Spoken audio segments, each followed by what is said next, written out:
Hi. மாடியில் தோட்டம் clean பண்ணலான்னு போயிருந்தேன் இன்றைக்கி ஈவினிங்கு. தொட்டியில் பார்த்தீங்கன்னா செடி வளருதோ இல்லையோ புல் தான் நிறைய வளர்ந்துருக்கும் என்கிட்ட. அடிக்கடிக்கு அதை க்ளீன் பண்ணுறதே சரியாக இருக்கும். ஸோ ரொம்ப இருக்குன்ட்டு ஆல்ரெடி கொஞ்சம் பண்ணியிருந்தேன். சரி இன்னைக்கு கொஞ்சம் பண்ணிவிடுவோம் மொத்தத்தையும் அப்படி சொல்லிட்டு போய் க்ளீன் பண்ண ஸ்டார்ட் பண்ணிட்டேன். ஒரு 5 மணி போல் போனேன். ரொம்ப நேரம் எடுத்துக்கிடுச்சு க்ளீன் பண்ணவே. எல்லா தொட்டிலையும் இருக்கிற புல் மொத்தத்தையும் எடுத்துட்டு எல்லாத்தையும் நல்லா மண் கிளறி விட்டுருந்தேன் உரம் போடுறதுக்காக. பார்த்திங்கன்னா தெரியும், மொத்தத்தையும் க்ளீன் பண்ணிவிட்டு செடியெல்லாம் கவாத் பண்ணி விட்டுருந்தேன். மல்லி செடி அதெல்லாம் கொஞ்சம் கட் பண்ணி விட்டால் துளுத்து வரும், முட்டு வைக்கும் அப்படின்றதுக்காக கட் பண்ணி விட்டுருந்தேன். ரோஸ் செடியுமே கட் பண்ணி விட்டுருந்தேன். எல்லாத்தையும் பண்ணியாச்சு. பெருக்கி க்ளீன் பண்ணி எல்லாம் சேர்த்து வச்சுட்டேன்.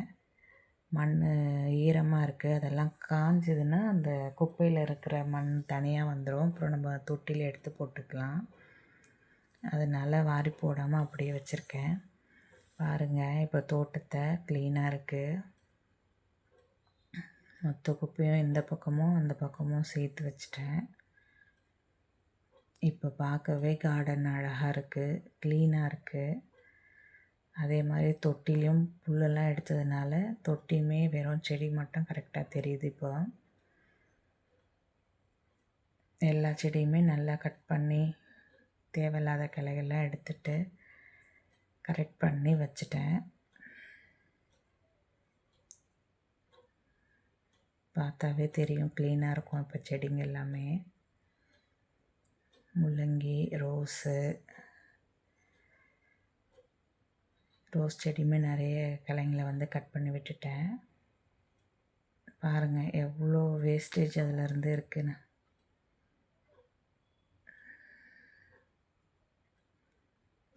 பார்க்கவே இப்போ கார்டன் பார்க்கவே நல்லா அழகாகவும் இருக்குது.